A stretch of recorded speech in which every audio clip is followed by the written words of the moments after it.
All right, guys, welcome back to another Footy and Coffee Conversations. We're switching it up a little bit. We're going down under. So all three of the guys on the call have played in Australia. So we're going to share stories of Australia, adventures, different funny things. It's a unique country from everything I've heard about it and players that have been there. So excited to hear your guys' stories. If you guys want to start just by introducing yourselves and what clubs you played for in Australia. Lenny, you first, bud. Yeah, Lenny, start us off, boss. What's up, guys? Played for Nerang SC Soccer Club in Gold Coast, Australia for 6 months, and then the last 2 months I played for the Gold Coast Knights. So. And your name? My name is Eric Leonard, or as all my Butler friends call me, Lenny. That's crazy. Yeah, Kaz, go. Take it away, buddy. Oh, all right. Yeah, Michael Kozelik. When I was in Australia, played for Albany Creek Excelsior up in Brisbane for a half season, and then transferred down to Beaumaris in Melbourne for the second half of the season. Nick Grunwald. I played a season in Hobart, Tasmania with the Hobart Zebras. And then I spent about 6 or 7 weeks in Melbourne with Hume City FC. I was basically there for all of preseason and then ended up coming back right before the season started. Hey, our final guest is here. Oh, wow. If you just want to introduce yourself and say what club in Australia you played for. Yeah, my name's David Caban. Played for a season in Australia for Beaumaris, suburb of Melbourne in the south suburbs. I played with Kaz. Very good. I feel like I just want to start laughing even though you guys haven't said anything funny. This is a great right here. It's a good group of laughs. I guess just to start, I just want to hear you guys' initial reactions when you got to Australia, what you were thinking, what was it like, any funny experiences you had right away. I thought I was going to starve, to be honest with you. It's all Lenny. I was scared. I was really scared going there. I was just out of college, right? And I was wondering how the food and how the culture was going to be different. And the one thing that surprised me most was not the food. It was the animals, and we can touch on that later, but got some crazy stories there. So, yeah, I don't know. I wasn't too worried, I guess, about the culture change, just because I knew Australia was fairly similar to us, maybe with a little bit more of a English influence to it. But so Hobart, Tasmania, where I first landed to, it's actually a very beautiful city. It's got some sweet water and mountains, and it's not as big city-esque. It's more countryside, smaller population. So it was kind of cool to get it out of Chicago and Michigan, where I'd been all my life, and kind of move to a different place and experience different scenery and landscape. Dope. Yeah, my first I was in Sweden for that preseason. My year in Australia. So I did a whole preseason in Sweden essentially and thought I'd be signing there, and then came into work visa issues, and thankfully had a buddy that was playing in Brisbane, and he knew my situation, gave his coach a shout, sent him my video, and then it was a 2-day turnaround. So it was just kind of a random. I left Stockholm 2 days after talking to him, and then I wasn't really worried. I was just more excited to play at that point because I was if I go another season with work visa issues, I will cry. So I was cool with it, and then it ended up being super sick. I loved Oz. So. Yeah, I kind of went in with an open mind. Obviously, I'd spent a couple seasons in Sweden prior, so it would be nice to be in a place where I didn't have to worry about any language barrier or anything. And everyone was pretty welcoming when I first came in. My first couple weeks was pretty dry, to be honest. I didn't, as you'll hear later on with Kaz, the good stuff didn't come till a couple months in. All right.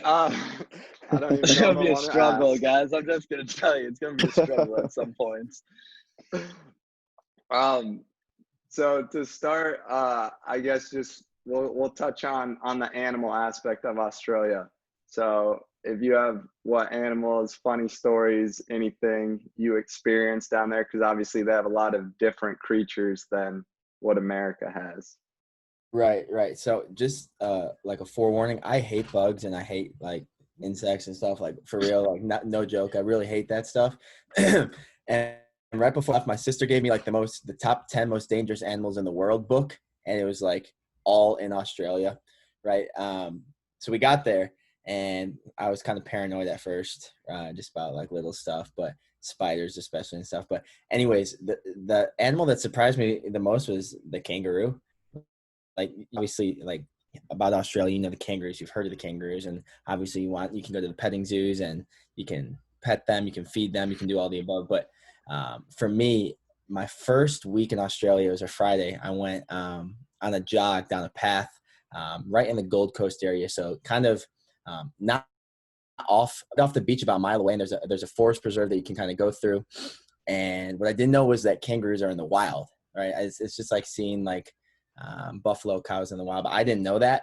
So I'm running on the path, and like about 150 feet down the path on the left, just like this little thing laying there. And I was like, what the heck is that? So I got closer. I'm running closer. It's a little baby kangaroo. I'm like, that's pretty cool, whatever. All of a sudden, the mother comes jumping out towards, the side of the path. And that's when I got a little nervous. So I kind of kept jogging, and they were just kind of sitting there. And what you guys don't know is that when a mother is with its baby kangaroo, the joey is when it gets very protective. And as soon as I became lateral with the two of them, it got onto its hind legs, kind of gave this little like he was about to kill me kind of a look, and started chasing after me for about 50 feet. So I turned and ran right back down the path, and it chased me for about 50 feet, just until I was far enough away. That was by far one of the most scariest moments of my entire life. Oh my God. So Yeah, I've seen some of those videos of people like punching the kangaroos and stuff. It's wild.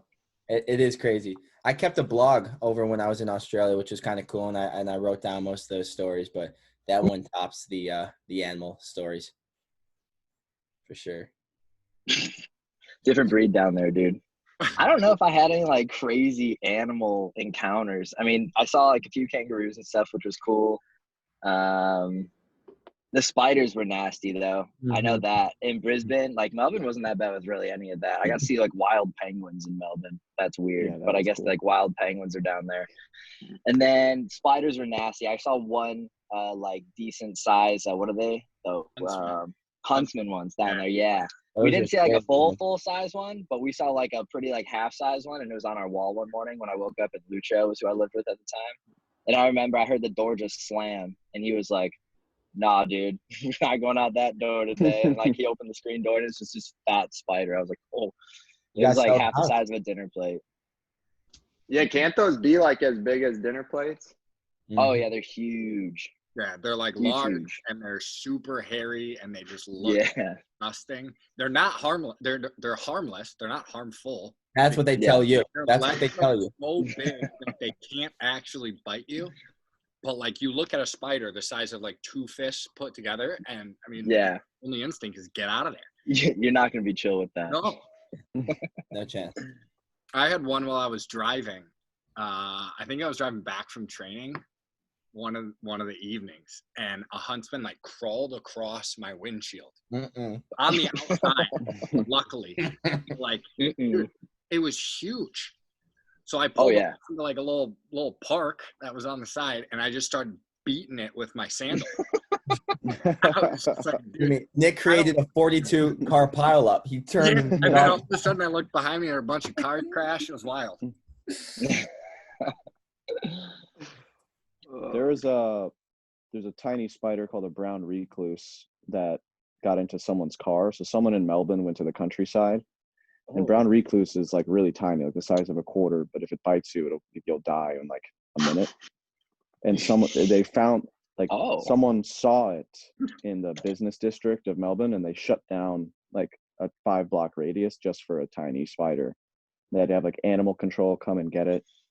Like that's how deadly it is. So we need to do here, like shut down a 5-block radius. They told you they'd double your monthly salary if you went out and looked for it. I'd take it. Yeah. I'd take it because I was going to the casino at that point anyways, 4 days a week minimum. So Oh, the crown. if I'm gonna speak from my heart of hearts, yes, I would have taken that job.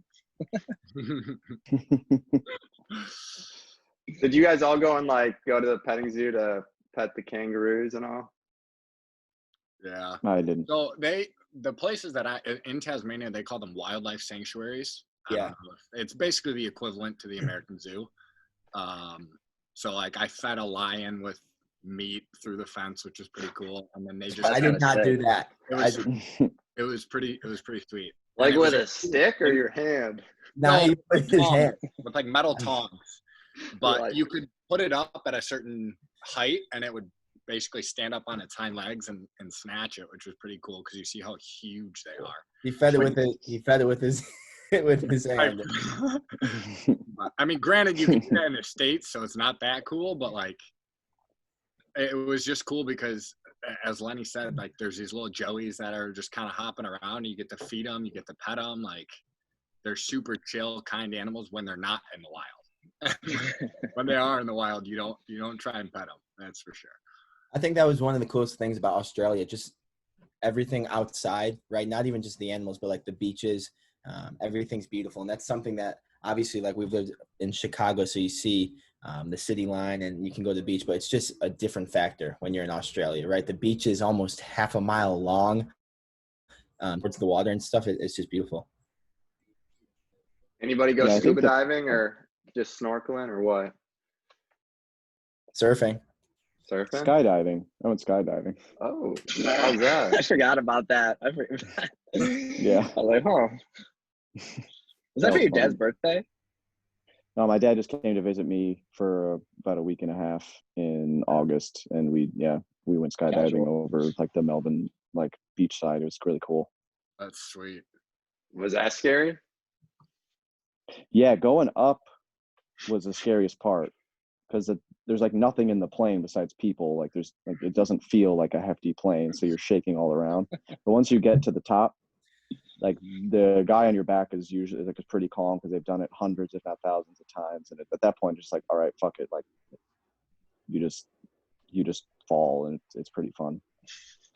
I was watching this prank video, and this guy got the guy behind him, like the instructor or whatever, and he as he's trying to pull the chute, he's like he has a fake one, so he pulls it and he shows the guy in front. He goes, the chute didn't open, the chute didn't open. And the guy's like freaking out, and he's like, kick your legs. So the guy's up there like kicking his legs, thinking that's gonna help slow him down. Yeah, Oh, luckily my God. guy wasn't like that.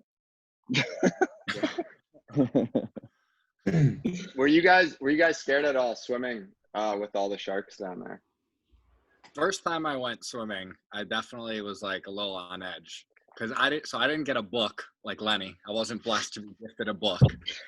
But I mean, I feel like the first thing you do, right, when you know you're moving to Australia is you Google the dangerous animals. Most dangerous or people are sending it to you. And they've got like freshwater crocodiles, and they've got saltwater crocodiles, and they've got sharks. So the first time I went in the water at the beach, I was definitely like on edge looking around. And I was with a couple mates, and they were just like, dude, what are you doing? Like, you're going to be fine. And then they just started making fun of me.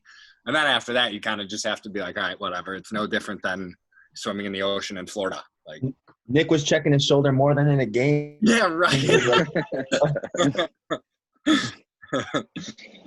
Oh, man. I just live I by the didn't rule. swim. I just live by the rule in the ocean: never be the farthest one out. True that. You know? True that. Yeah. A true Florida man. True Florida man. Switching the gears a little bit. Talking about your experience with your teammates in Oz. Obviously a different accent, but they have different phrases, different terminology. What were some funny ones that you learned that we don't use in the U.S.? I'm gonna mute Cause for this one. I was gonna say, Hold on, boys. I'll unmute myself in a few. I don't know if it's an Australian thing or maybe it was just our team, but when they talk about going out and partying, they say, let's go like shant. like Shanton. Shant. Mhm. Like I don't know if that Gotta was be a big Australian or if it was just Shant. because we had a few British guys on our team as well. So, but that was like a very common thing every weekend. Shant was a big one. Yeah. Shant was a big one. Man, I'm struggling. Dude, I'm trying to think of some fairly appropriate ones. Are we talking like Yeah. footy or just like general life? Just general. Because Yeah, they go like how you going, right? Instead of like how you they doing. basically How you going? shorten everything. They shorten every word. Brecky. Cool. Yeah. So Brecky is definitely a huge one. Like they use keen a lot. So like Keen. Yeah. Keen, excited. Super keen night. You're like, hey, you keen to do this? I'm so keen. Arvo was Arvo. shortened for Yeah. afternoon. So it'd be like, oh, you want to chill this Arvo? And then Yeah. you'd be like, yeah, I'm down or I'm not. Or you'd be like, I'm keen. Oh, thongs are flip flops. True. That took me the longest time to figure out. And capsicums are peppers, dude. Learn that at some Don't get tricked at the grocery store self checkout. Brutal. I'm trying to think. Trying to think what I know. else. I used to have so many, but it's just I feel like it's been so long now that You've been away. When I came back to the States, I'd said car park for like the first few weeks Yep. until I like reverted back to parking lot. Yeah, in a car, they also say the boot is the trunk. Oh yeah. Yeah. Trunk, I got ripped to shreds by my teammates. I'll just chuck my stuff in the trunk, and they're like, "What?" And they're like, "The boot," and I was like, "No, I wear those. Like, what are you talking about?" Then they got like jumpers and trackies and jumpers. Yeah. Yeah. That they There's a lot of that. now Lot of did you that. guys catch yourselves starting to like say things with like a little bit of an Australian accent? Not so much the accent. I use their the terms phrases, all the yeah. time because they were hilarious. For sure. Yeah, mockingly and seriously. Like there's just times for both. Right. But yeah, I loved it. But no, I didn't go full blown with the accent unless I was like in the living room with Kaban making fun of somebody. Yeah. Then I'd give it my all. Can we hear that best Aussie accent? What do you want to hear? Like our old coach at Bowie? You want Let's to hear hear old it. Sturgy boy? He's the Oh, man, man. dude. Davo, you can't fucking put the ball there, mate. Cozzy, you're not getting fucking back, mate. Pretty much that. A lot of that. Just that. A lot of that. It was like really high pitched. Like he had a very high pitched voice, and it stung you across the field. Dark. It's interesting you picked two negative things to describe his accent. He wasn't a big complimenter. I'm gonna put it that way. Yeah. I didn't receive a load of compliments that season. But it was He was good. the one that good he time was with the one that wore boys. the laptop out on the field.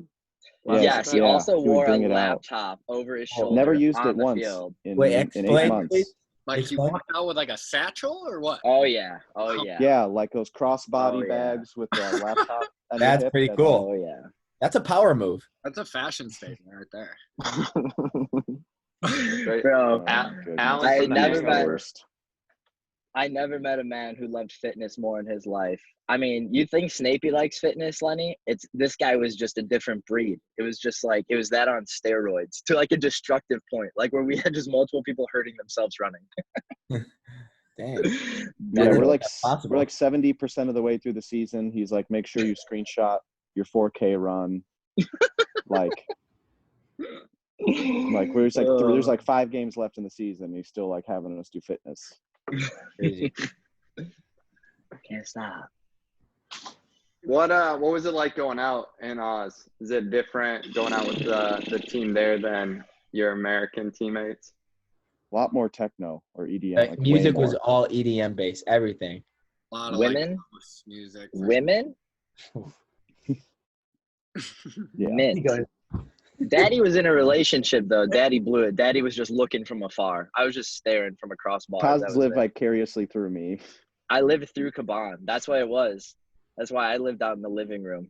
Just got to chill. That's what we did. We crushed it. I don't know. The nights out though, I feel like they had the coolest. Maybe it was just where we ended up going. They had the like dopest patio bars though, and like that kind of Yes. mix of like outdoor bar, like going out nightlife. Like that was the coolest part to me. Everything felt kind of like bungalow style. It was like I could get behind it. Melbourne was huge for like rooftops and Yeah, yeah. There to like all these sweet places that have like they're like turfed rooftops, like 50 Yeah. stories Yeah. up, and you go and get a CC and you're good to go.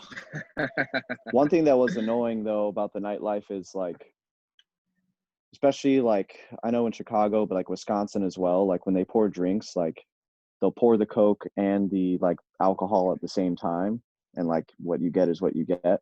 But in Australia, legally, like they can't, like if you ask for like a whiskey Coke, they do one tiny shot of whiskey, Yeah. and then the rest is all Coke. Like it, so that was a And little it's like frustrating. $40 for a whiskey Coke. Nights out were Yeah, expensive. Yeah, prices are crazy there, right? Man, yeah. but also yeah. like minimum wage there's like $22 an hour, true. so like The standard of living was a lot higher. Absolutely. Yeah. But and then I don't know, the biggest thing I saw, at least in Melbourne, going out was like you wouldn't go out until 1 a.m. and you wouldn't get home. Yeah. they'd stay out so Like late. I was not Yeah. used to that. So you'd go Yeah, out. like your pregame didn't start till like 11, and Yeah. then you'd leave the apartment at like close to 1, and you'd be like, huh? Yeah. Yeah. So That is true. later starts, and you were getting home as the sun was rising. Mm-hmm. What's True the time difference between Australia and the US? Like Was it 12, 14 hours, 14. Yeah, central Yeah. time, it's like 15 hours. Savings, so then it throws things off when we do. Was that Yeah. hard then, like to find time to communicate with your family since you're so far hours off? Kind of, because It all- when we're going to bed, our families are like waking up, and then when we're waking up, they're going to bed. So that whole middle time, like it's totally separate. Yeah. Like you definitely never Yeah. talk throughout either of the days. Like Yeah, my parents, Yeah. have family too, like they're not talking to me during the day, and I'm during the day in Australia not talking to them. But I mean, we'd schedule things where it'd be like 11 p.m. in Australia, and I'd FaceTime them as they were getting their day started. So Yeah.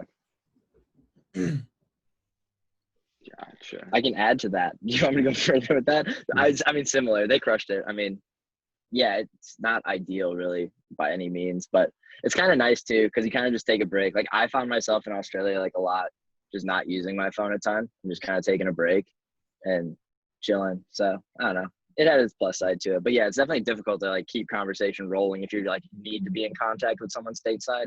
It's a tough one. yeah.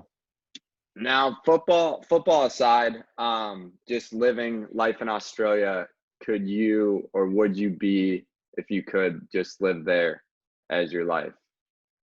Yes. 100%. Absolutely. Without a doubt.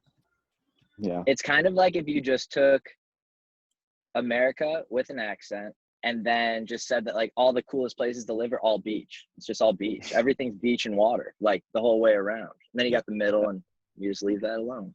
and that's It's Leave like the outback paradise alone. and way less crime, and it's like there's really not much downside. Weather's beautiful. So Yeah. I don't know. I would definitely live there. And they That's love what we- Americans there. nice too. Like Oh, Yeah. the Wi-Fi though is terrible in Oh my Australia. goodness. Real The bad. Wi-Fi, that's a whole nother Kyle terrible. brought that home with him. Yeah, you think my Wi-Fi is bad now, dude? It gets worse. Wait, just across the whole country, the Wi-Fi is just bad? Yeah, they're like tech infrastructure is good. really behind, Yeah. and like quality Wi-Fi for a month is like $300. They've got 3G. Yeah. That's it. Oh gosh.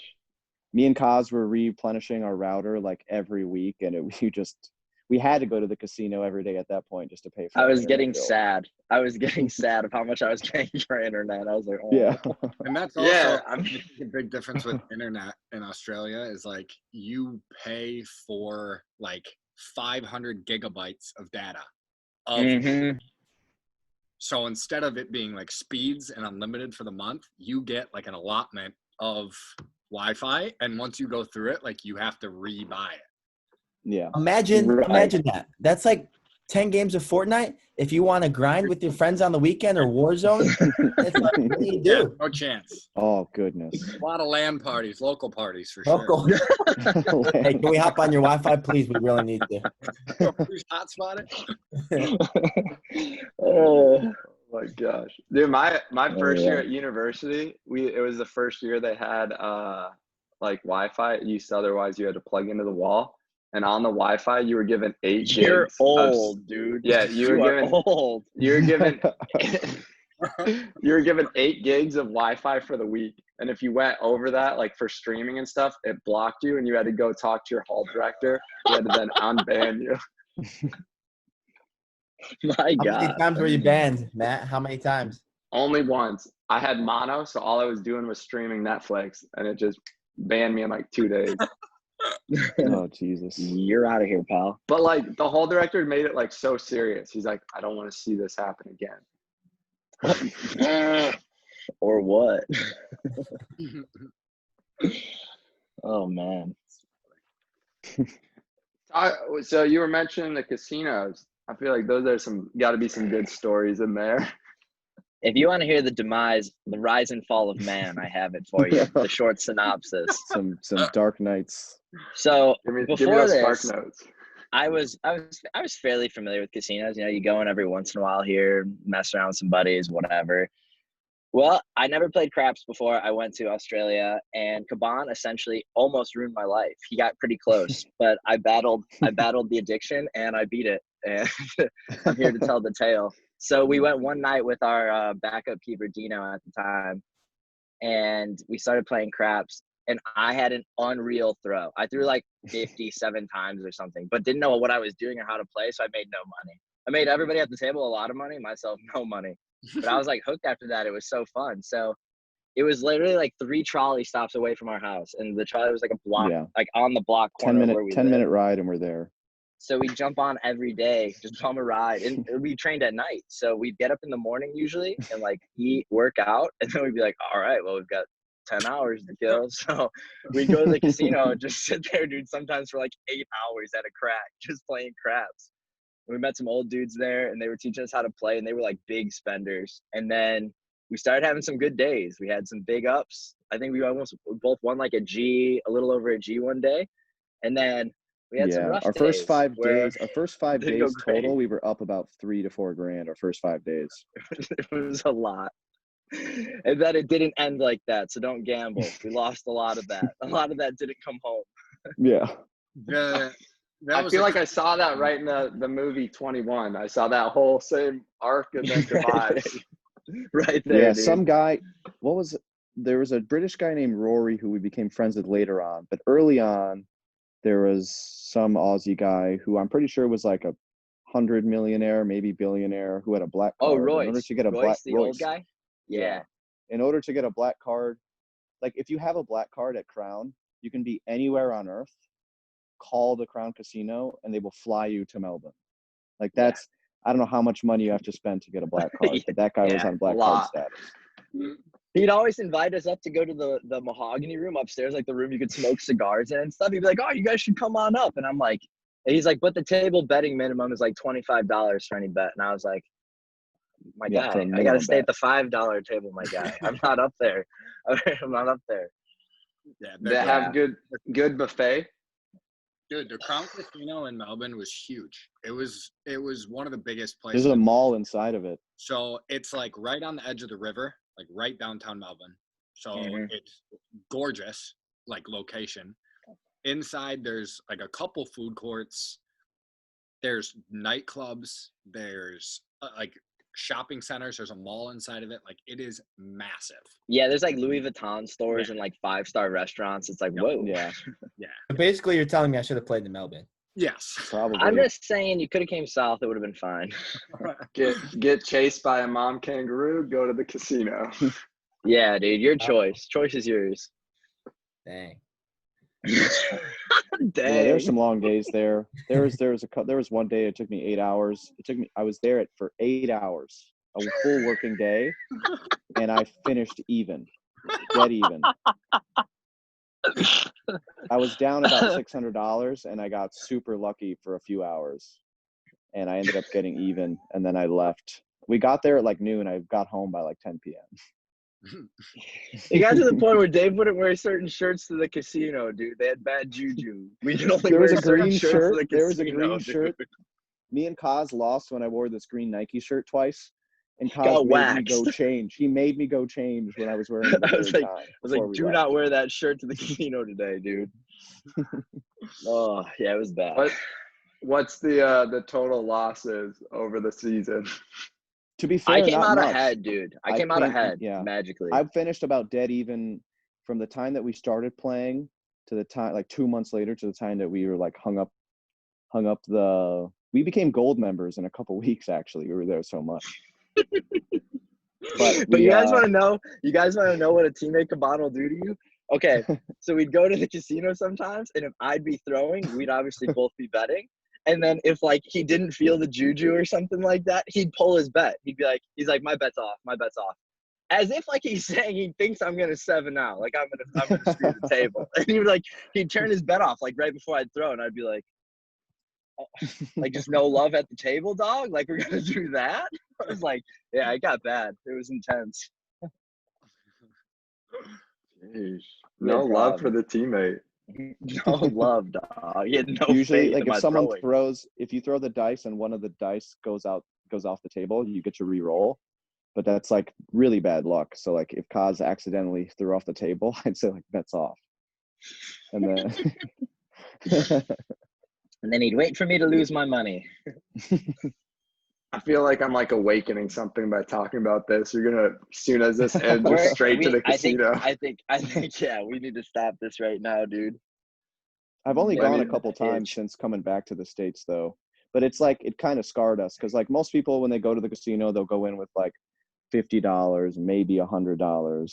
But they'll be like, oh, and so my friends that I tell about the crap stories, they'll be like, oh, how much should I come in with? Like $50? I'm like, I'm gonna come in with 400. You can come in with whatever you like. Oh, Jesus. Lenny was spending that whole time Googling what is craps.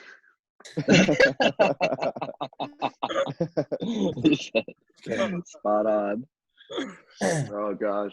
Yeah, I was at a bachelor party one time and we were at the casino in, was that Aurora? Yeah, Hollywood. By O'Hare. Yeah. So we like go there and the guys it's his bachelor party and he's up like $400 something and he's like, yeah, like I'm gonna buy a new Xbox, whatever, like so excited. We have a hotel across the street for the night. We go back to the hotel. We are in like out of our clothes, like, pajamas, whatever. It's 5 a.m. I'm laying in bed next to him and I go, hey man, but think about if you doubled it and had 800, then you get the Xbox and any games you want. Goes back, get him to take his clothes, like get out of bed at 5 a.m, put his clothes back on. Oh God. Goes back, loses all of it inside of 20 minutes.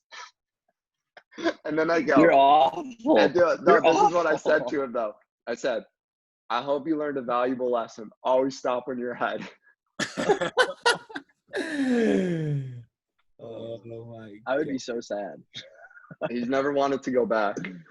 I'd be gutted. Oh God. Unreal. Caban, you were talking about as you got into Oz a little longer, it got a little wilder. Yeah, that's more of like on the soccer end. Go for it. I mean, I can say I have a degree in psychology, so I don't have a master's degree. I don't have a doctorate, but I don't think I'm out of my realm of expertise in saying that my former coach had narcissistic personality disorder.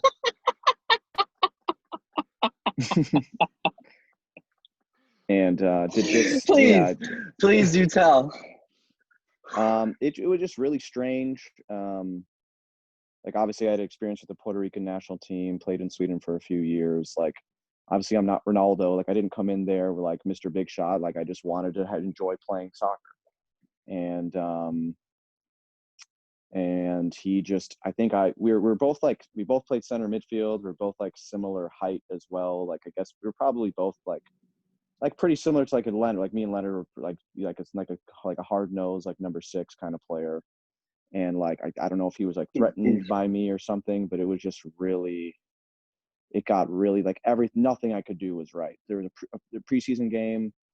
I had like the pre-assist, like the pass before the assist, like set up a few goals, and he like gave me shit that I didn't run enough, even though like I told him I was coming in on an ankle injury, and like obviously I was just training bridges, so like I wasn't match fit at all.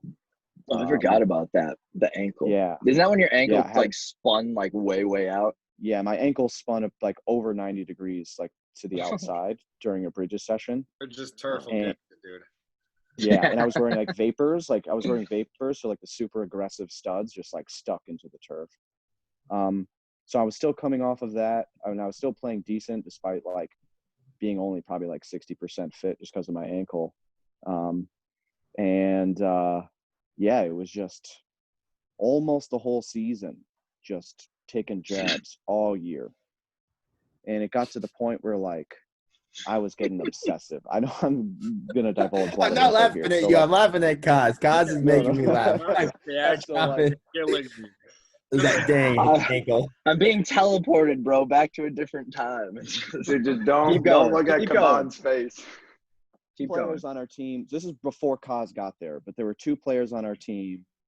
Zach, who's actually from Ohio, and Christian Sarkis, who actually like used to be like a really good player. Like he almost went to the 2006 World Cup with Australia. He was like the 24th or 25th man, but they could obviously only bring 23 guys. So they're both like really good players, and he would just always rip on me like, oh, you're not like Zach, mate. You're not making an impact like Saki's, mate. And I'm like, I'm playing perfectly fine. Like, what are you talking about? So like, I had a lot of time in my hands before Kaz got there, and all of our games were on huddle, and I literally like took down statistics of like I was that bored and I had that much time in my hands and I was that frustrated. And I had a private meeting with him one day. So Thursday nights we'd have like team dinner night, which is a whole nother story in its own. But Thursday nights was team dinner night.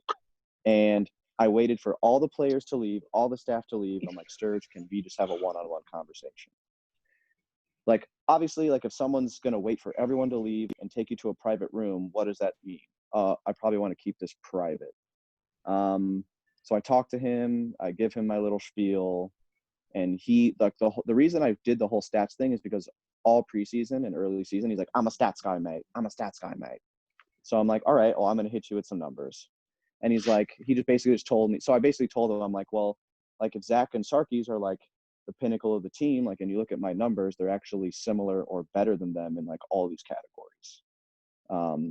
So I'm like, and he's like, if those stats help you sleep at night, like he just totally went like, he just totally fucking mugged me off.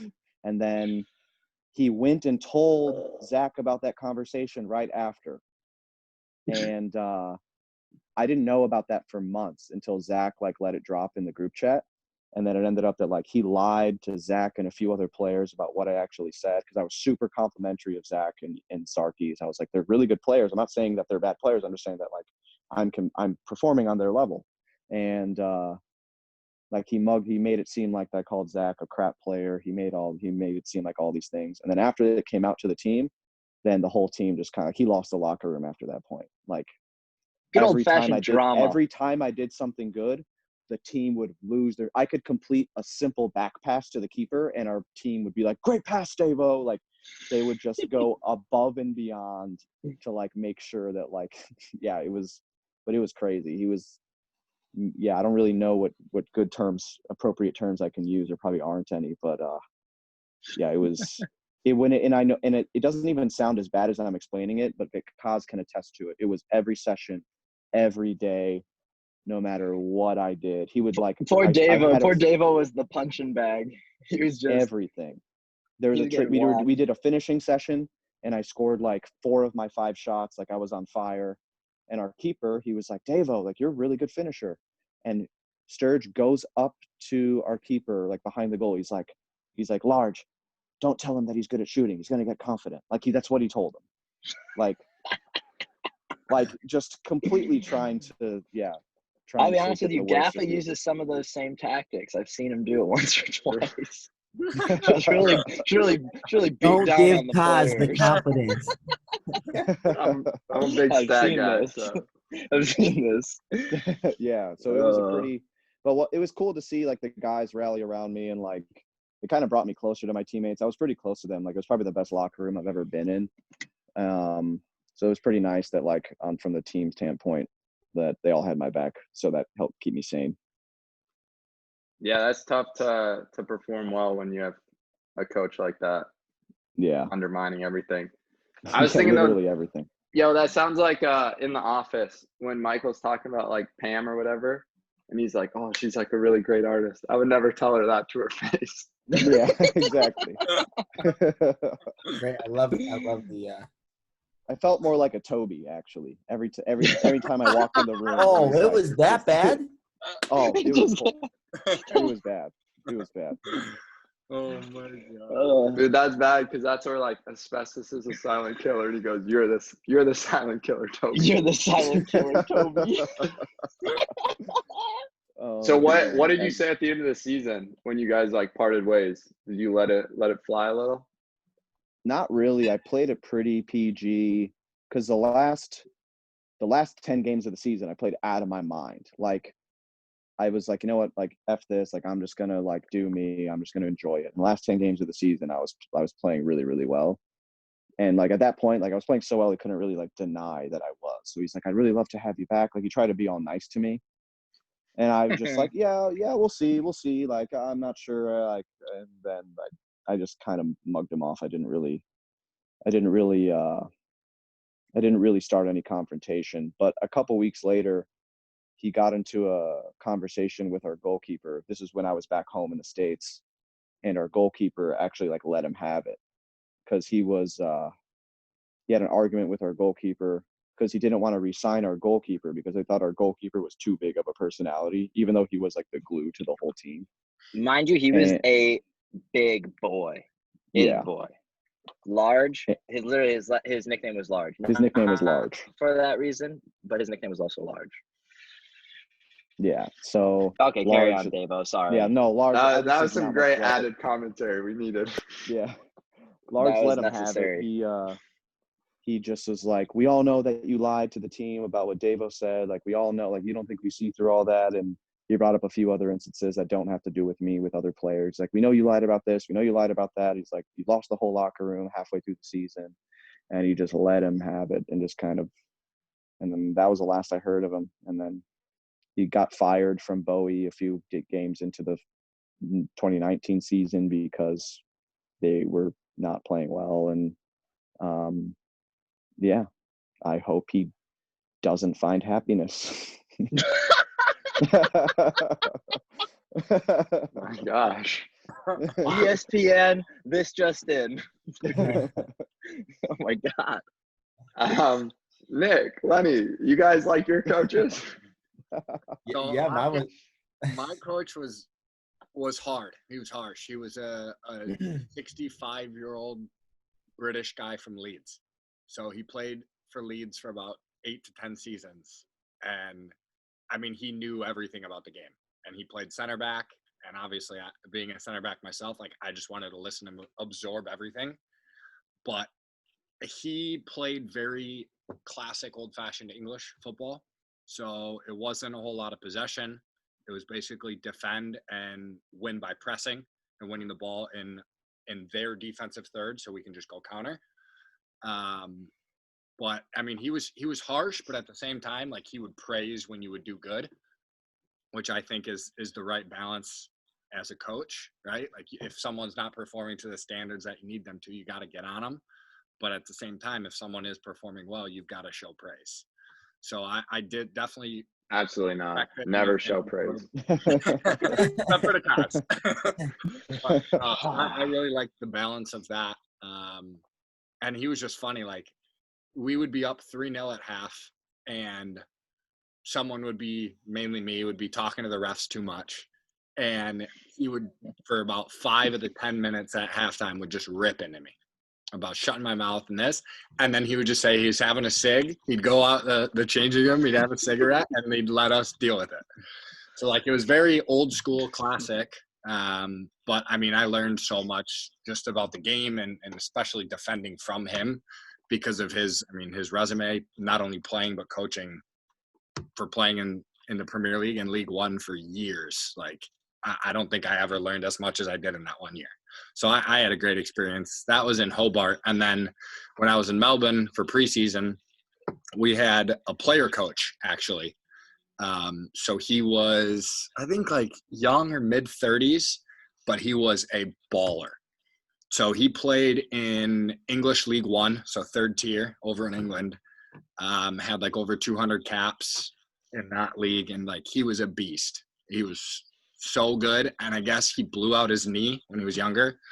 So then his agent had contacts over in Australia, and he got hooked up with Hume City, and he had been there for basically his entire career. He captained them for like 8 years and got residency as an Australian, and then he took over as coach. And he didn't play as much, but like he trained with us. He was the best player on the ground, hands down, but also like he studied the game, he knew the game, and he was more possession oriented and playing out of the back and keeping it and playing more beautiful soccer, which I enjoyed.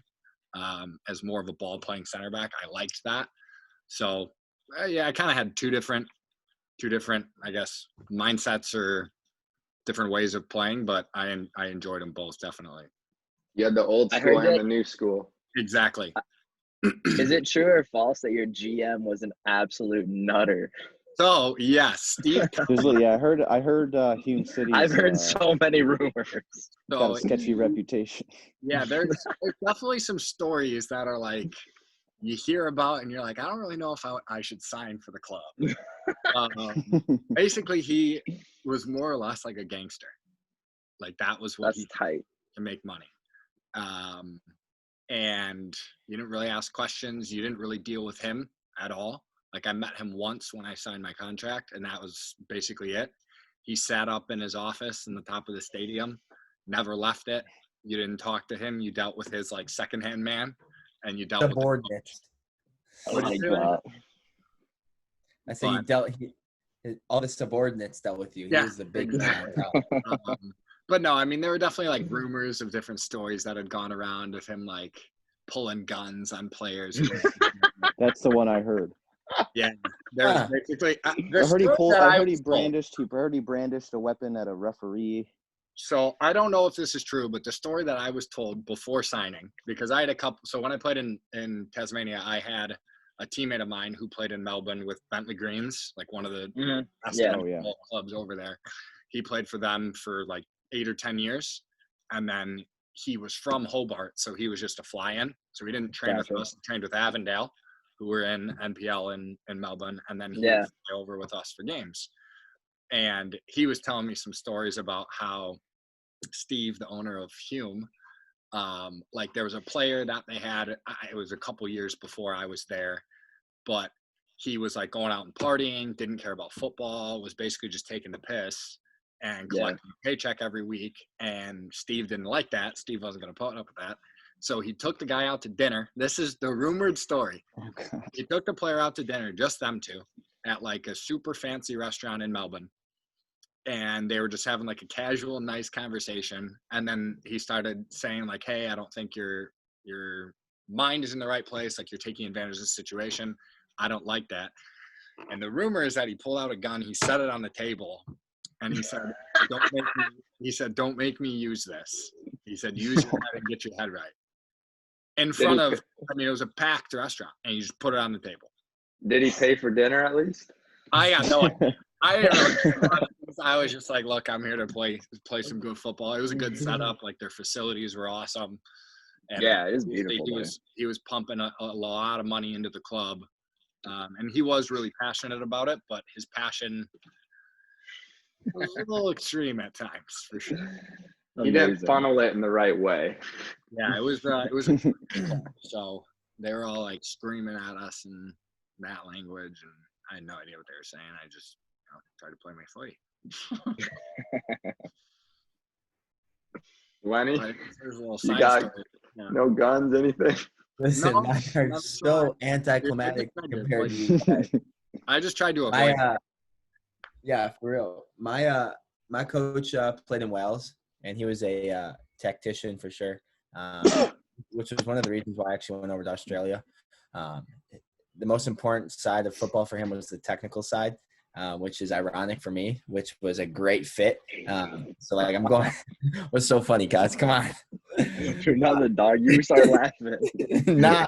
But The technical part, like we all know, like was one of the parts of soccer that I needed to improve, especially to add on to my game. And this guy would spend hours with me before practices throughout the week, just send me up through, different individual drills and stuff like that. Whereas I might be at a different level, higher than some of these other players. Technically, they were at an edge, right? Because this coach, like I said, I don't know if you guys ever watched Wales, but they're obviously not a big soccer country now, but back then they used to be a big technical team. And when he played, he was an attacking mid, and he kind of always would show video from like the old Wales national team, and that was kind of his philosophy, which is kind of cool for me to be in an environment where I'm every single day kind of working on my craft that I'm not good at.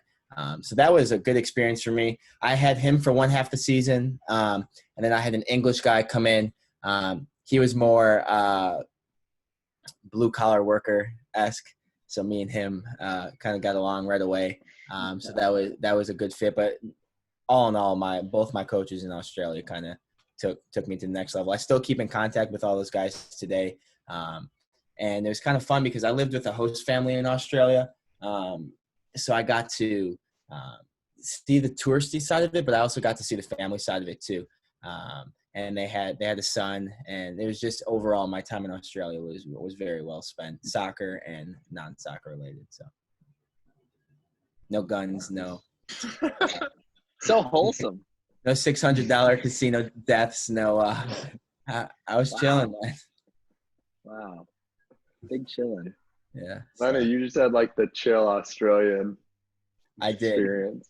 I did. I was on the beach every time after practice. I tell all the guys I was on the beach all the time. I got one of the boys on the team's a surfer, so he took me to can't even think it the beach in Gold Coast. Byron Bay.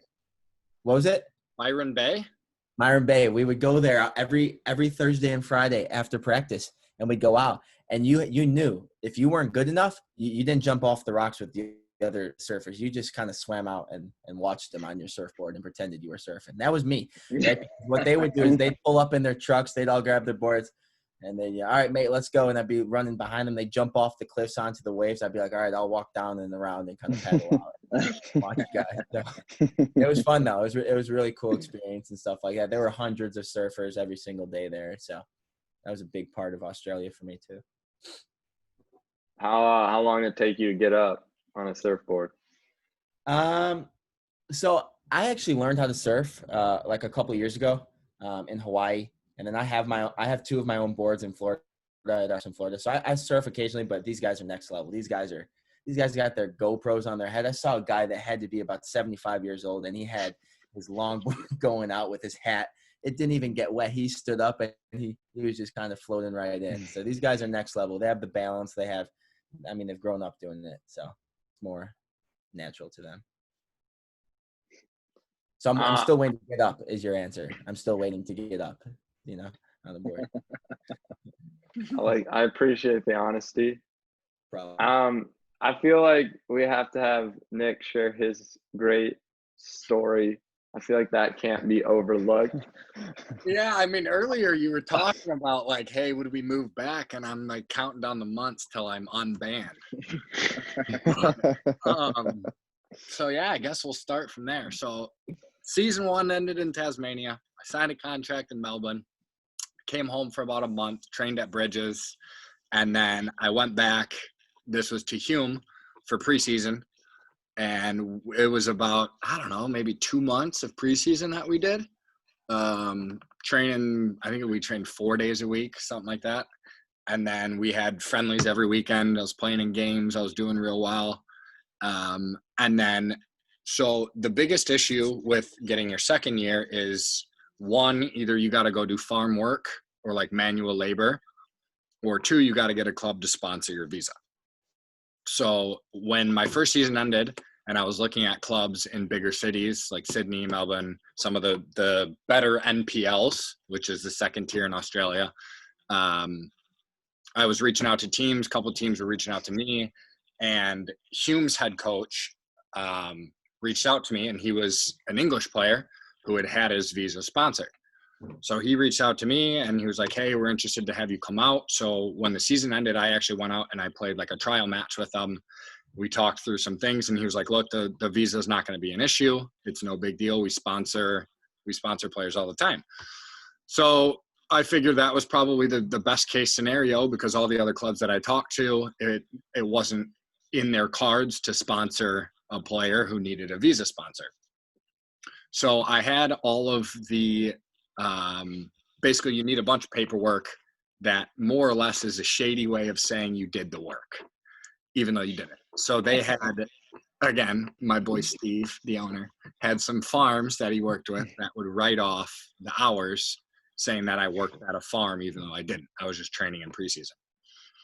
And in order to apply, like you go on whatever the visa website is, and you enter in all the details for what dates you worked and all that, where you worked, the farm, a contact, and all that. I had that all given to me. So they gave it to me, and this was probably 2 days before my first visa expired. I went on the website, I plugged in all the details, I hit submit, and I got like an error message. And it just said like, zip code is invalid. But I had a sheet that had all the zip codes on there for where you had to work, and it was on there, and I was like, this makes no sense. So I called my head coach, because he was the one who was helping me do everything. And he ended up meeting me at a mall, and we were like going through it. And there was like a little link at the bottom, because it still wouldn't go through. I tried to submit it like 3 times, and it just didn't work, which probably was a red flag in the first place. But he came over, and I saw on the bottom of the sheet of paper with all the zip codes, it was like, for more information, go to this website. So I went to the website, and I looked, and it said, I think my visa was like a 417, maybe. I don't remember the exact number, but it was like a 417. And the zip codes, because I was the first American who had ever signed for Hume. So they assumed that the zip codes worked, but the zip code that they gave me for the farm only worked for Commonwealth countries. So it worked for Canada, England, any country that was Commonwealth. You could get that second year extension, but as an American, I couldn't. And I found that out a day before my visa expired. So I was just brutal. Panicked 24 hours. I'm meeting with my coach. I'm like, what do I do? He's like, well, one, you have 2 options. He's like, one, you just stay and like live here illegally, and whenever you go home, he was like, you're probably gonna pay a hefty fine, or you're gonna get like arrested at the border. And I was like, well, one, like, I mean, footy's pretty big there. I was like, there's gonna be articles written if they know I haven't left. Like, who knows what's gonna happen? Am I gonna get like cuffed on the field? I don't know. So I didn't want to go with that route. So he was like, okay, the second best choice is to go out of the country, like somewhere close, New Zealand, somewhere in Asia, for like a week or so, apply for a tourist visa and try to get back in. And then they were going to try to figure out the visa stuff on that end while I was back in on a tourist visa. So my visa ended. I left the country and I went to Indonesia. There was actually a college buddy of mine whose family is Indonesian, so they were all out there. So I flew out to Jakarta, Indonesia. Spent 6 days there, which was so fun. It was sweet. Man, I was at a decent hotel. Like, I mean, I couldn't drive. The place is crazy. Everyone on mopeds and stuff, but I had to leave the country. When I was at the hotel, I applied for my tourist visa. It got approved online, no problems. And then I was coming back like 6 days later. So I flew back. I arrived in Sydney, and everything in terms of getting in and out of the border is automated. It's through your passport. So you scan it, it prints you a ticket, you put it in a machine, it takes a picture of you, you're in the country. You never really deal with border people unless there's issues. So when I was scanning my passport to try and get the ticket, it just kept giving me an error message. And of course I start like kind of freaking out a little bit, heart rate's beating a bit, but the person in front of me who was using the machine, it had the same message. So I thought it was a machine error. And it said, please see like customs agent. So I walked to the customs, whatever, glass agent, and I hand him my passport and I hand him my info, and he runs some things, and I'm like freaking out inside because I know like I couldn't get back in legally because I was going to be getting paid, and on a tourist visa, you can't get paid because you're only there as a tourist. So he runs some stuff, and then his first question to me was, well, have you been to Australia before? And I was like, yeah. I was like, I mean, he knew So I was just being honest with them. I was like, yeah, I actually just finished like a work holiday visa. I was like, but I want to continue to like do tourist things. Cause I had That's a fair argument.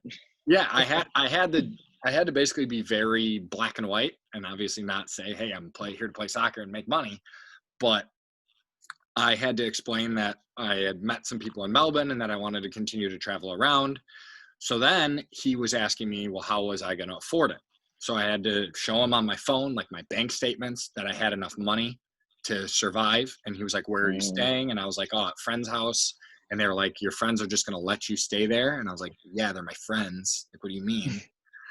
And then he was like, okay, like, do you have bags? And I had a carry-on, so I went and got that. But I had him walk with me everywhere.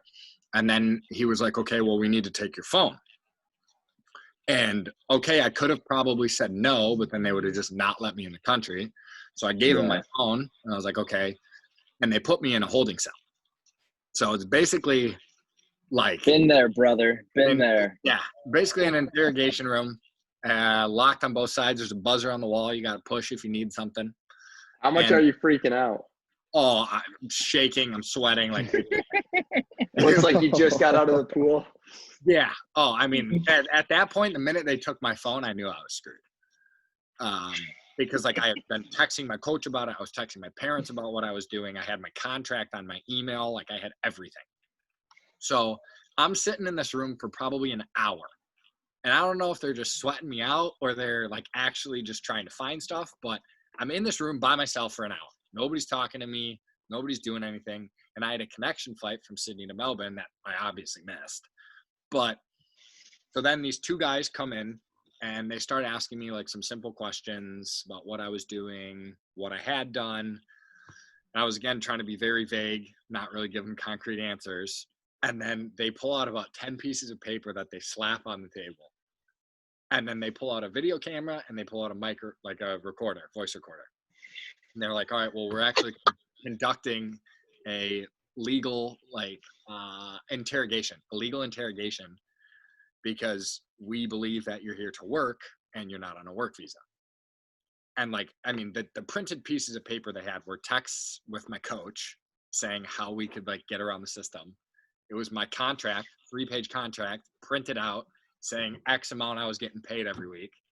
And at that point, I was just like, "What do you want me to say?" Like, "Yeah, you got me." Like, I was like, "That's not me." Yeah.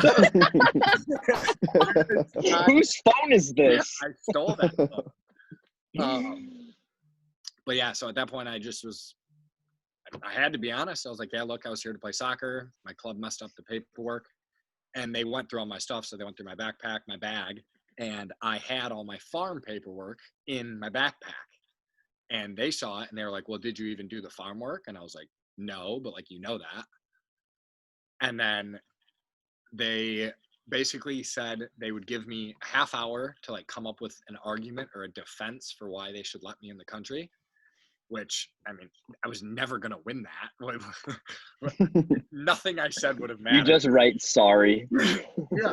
So then they come back in. Frown face. And you used a half hour? Well, they left. So they just left you. All right, good luck. A half hour. Wow.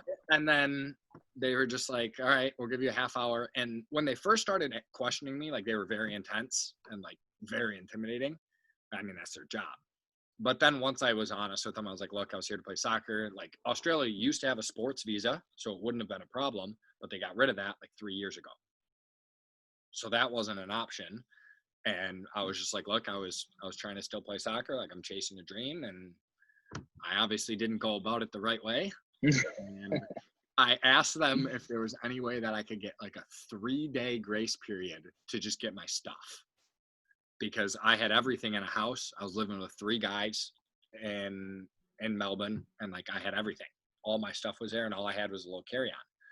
And I mean, they basically were just like, no, there's no chance you get that. And then they told me that belongs to Australia now. They had to keep me in holding until they could find a flight for me to get on to get out of the country. And if they couldn't find a flight that day, then I would have had to spend the night. You had to swim. And then, no. Yeah, and they just chucked me off the edge and say, start swimming. But no, they told me if they couldn't find a flight, then I would have to spend the night in jail, which fortunately I did not have to do. But I had like a little desk phone that I knew my parents' home phone, and it was like 4:30 in the morning their time. And I knew it was going to pop up as some random number, and they weren't going to answer it. So I called like 4 times in a row until finally my mom picked up.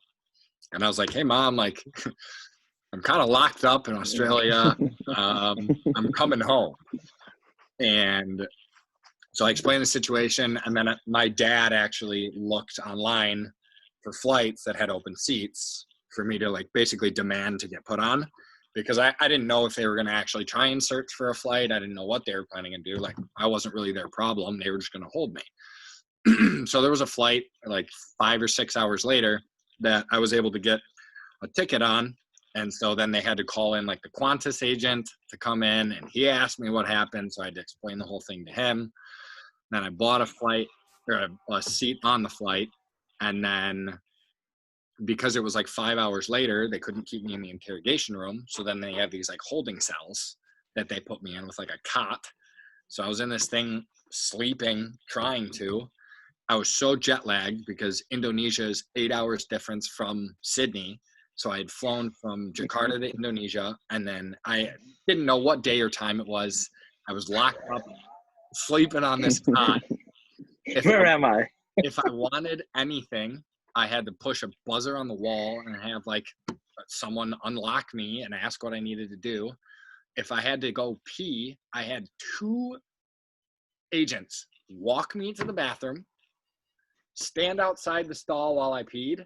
I got out, and then they'd have to walk me back. Like, I'm stuck in the airport. I'm not going anywhere. But I guess that was their procedures that they had to follow, and it was very embarrassing. I got a lot of dirty looks. And then they basically had to take me through like back rooms and hallways in the actual airport to get me onto the flight, because I couldn't be loaded onto the airplane through the main gate because I would be seen as a threat. Well, I had to go through like these back hallways and areas. And then the agents, the border guys, gave my passport, my phone, and my wallet to the like lead flight attendant. And the one restriction for like a deportee was that I couldn't have any alcohol on the flight, which I was like, okay, whatever, I just want to go home. And then it was up to his discretion for when I would get my stuff back.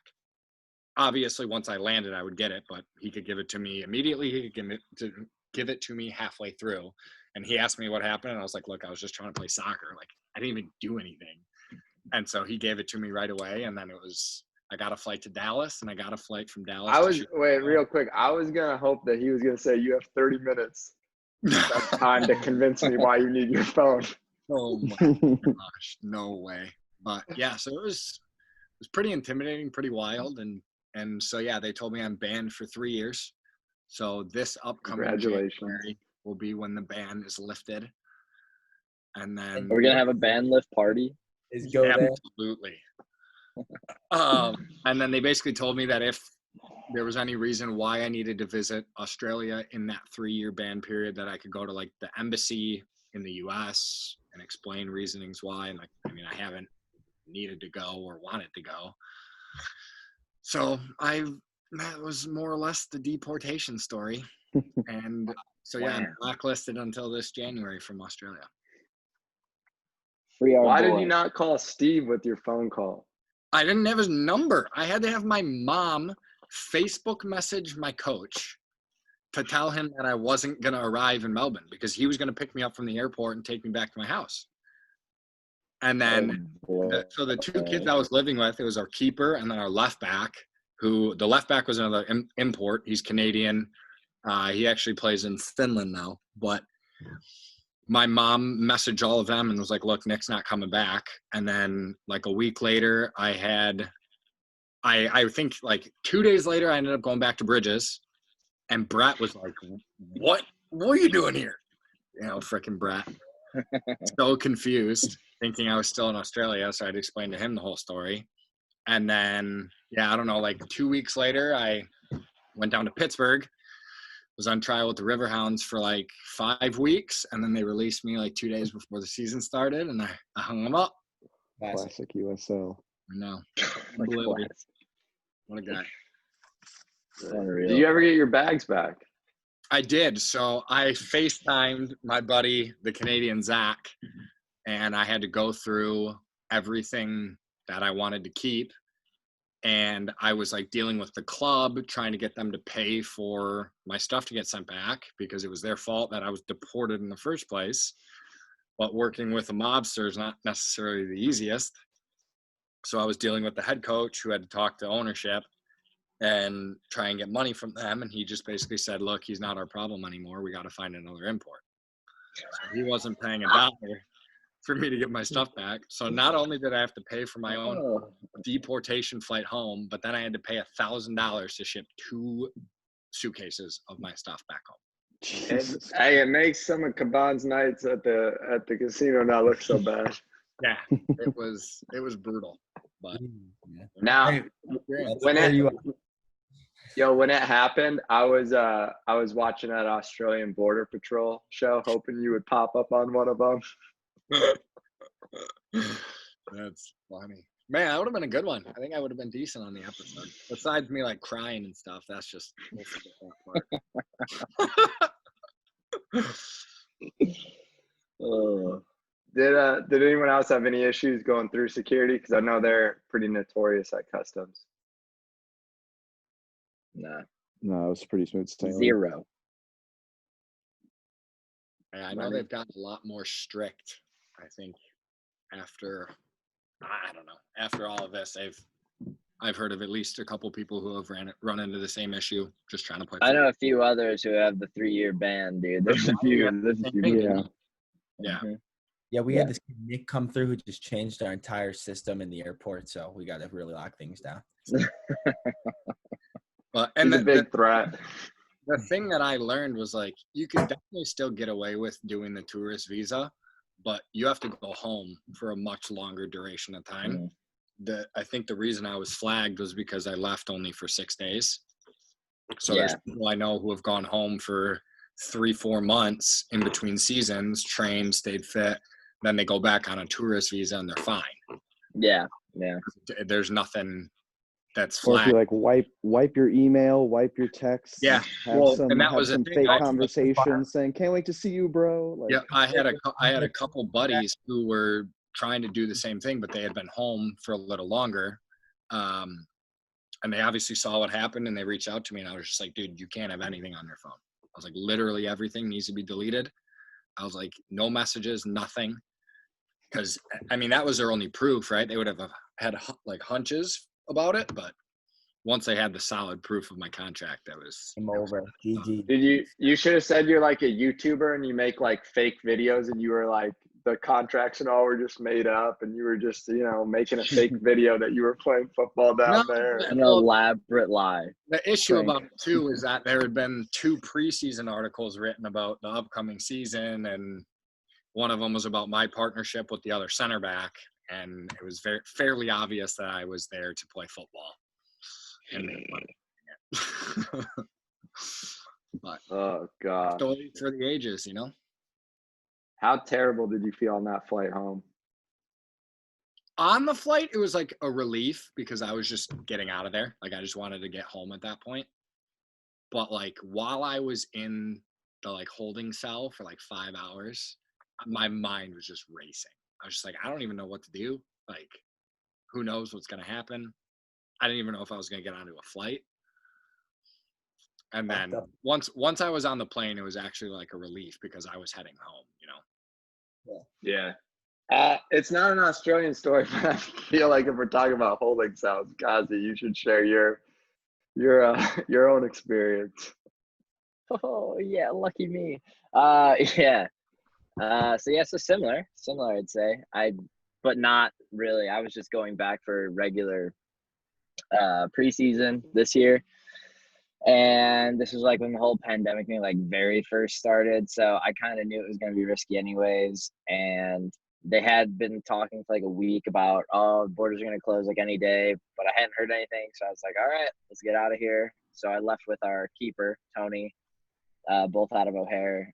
And we were buzzing, to be honest with you. This trip couldn't have been better to start. We got bumped up to business class for free. I was eating cheese boards and drinking champagne on the flight. I mean, this was as good as it gets going to London. And I get to London with the keeper, and we have like a few hour layover. Everything's all good. So like we were very confident at this point. We're like, if we got here with no issues, like the last step really can't be an issue. I doubt at this point. So we get to the desk for our flight to check in, and I'm in front and Tony's behind me. And I get to there and I hand her my U.S. passport, and she's like, looks at her partner, and I'm like, oh, we're in trouble. This ain't good. And she goes, are we letting these in? And he goes, no, not unless they have a work visa or proof that they were here the year before and coming back for work now. So thankfully I had my expired work visa on me from the year before in my wallet. So I showed them that, and they didn't know what they were looking at. They just like looked at it. They're like, oh, you're good. Let me through. Tony gets flagged right behind me, literally booted on the spot. They were not having any of it. It was like a 2-minute conversation. Tony got booted. So I'm like laughing, but also like calling him like at the same time, like, oh dude, this is wild. So I got on my flight. I made it all the way to Helsinki, and I land and I'm like, yo, we're good. Like, I'm here. Like, we got to be golden. I called GAFA. I'm like, hey, I landed. I made it through the first round of security. Like, I think we're golden. And then I walk like around the corner and I saw the actual customs agents, and I was like, oh, no. I was like, oh, no. So then I get to the thing, like the gate. It's like the final boss you're battling. So I get to the little gate, and he's like, ask me what's up, and I give him my passport, and he's like, what are you doing here? That's literally what he said. He's like, what are you doing here? I was like, well, I'm here to play football. Like, I have my contract and everything I can show you. And he goes, no, like, what are you doing here? Because like the borders are closed. I was like, well, this is news to me, man. It wasn't closed when I left Chicago. I go, you guys closed them while I was midair. I was like, how would I know that? And then he's like, yeah, he goes, because originally I gave him my thing and he was just going to override it in the system, but they had like a new protocol for the whole COVID thing. So then he had to call his superior who came down and then like looked at my case. And then he's like, well, we're looking at your case. They did the whole like, come with me, took me to the little holding cell. So at first I was in like a Gen Pop holding cell, which was just like me and like 5 people, and it was all chill. And then like some of the people in my holding cell were not all right. They were like losing their minds. So then like a few people were getting like shuffled around and stuff. And then after waiting for 3 hours of just doing nothing, just me sitting there, just being like, all right, well, let's just kick me out already. Like I didn't even care at this point of like staying or getting kicked out. I was like, but if we could get like moving in a direction, this would be nice. And then the dude comes in finally and he's like, all right, so here's the situation. We're not going to let you stay. We'll find you the next like closest flight, but like we got to keep you in here until the whole terminal shuts down for the night because like security reasons, so you don't flee. And if I was just going to run, I was just going to book it. Dude, So I'm like, where am I going? I'm in an airport. I was like, my guy, I was like, I'm not going anywhere. So I stayed there for like another hour and a half, and then everything closed. It was night already. And then, yeah, they let me sleep in the food court essentially with 3 other people in the entire terminal. And it was just us 4 people sleeping in the food court. Time. Yeah, just about to get sent home. And then the next day, I woke up and I handled like all of my own flight stuff. I went to the Finnair desk. I got it all like redone for me, and they covered my flight. Thank God, getting kicked out of there. So it was all good. But the next morning, the guy comes in and he still had my passport. Or no, I had my passport. The cop came and found me in the morning and like sleeping. And he was like, all right, so I have your tickets and passport, but now you have to go sign them out like at the desk. So I went to like the desk and I signed it out. And then they cuffed me. And then they're like, all right, well, now we got to walk you to the plane. I'm like, what is going on? And then on my ticket, it said like priority security, as if I was like, I didn't know, as if I was like a security threat. And then as I was walking to the plane, the 2 people were like, well, what happened? And I was just telling them, I was just like, oh, I'm just here for football. I have my contract and everything, but they said the border closed. And they're like, we think they mixed up your file or something, because like we shouldn't be handcuffing you and walking you to this plane right now. This is a bit of overkill. I was just like, oh, whatever. I was like, kind of weird, but I didn't make it to Finland, and then I tried to go to Finland again like a week ago, and then I didn't even make it out of Chicago. So we're digressing, dude. We're getting worse. I don't know what to do next. Next So, time yeah, you try to that's go, the it. car will break down. You won't be able to even get out of your house. I'm not even getting out of my driveway next time. That's what we're on track for. Yeah. So Who knew that football was could that. lead to so many problems with borders? And we battle on. Yeah. Gosh. All right. Does anybody have any final story that came to them, or any final thoughts on Australia and their soccer career there, or anything off the field they would like to share? Scored a free kick when I was in Australia, but ended there. What did you just say? Yeah, was that English? What was that? Something about a free kick. I scored a free kick in Australia, and I'm just gonna end it there. By accident? Okay. I was like, That's amazing. You were trying to cross it in and it went in. I don't know where it went, but I scored a free kick in Australia, and that's the top thing on my resume. Amazing. I like that. Ended on a positive note. Opens up every CV video with that free kick for every year from now on. I got the Drake back out. I just hit the switch.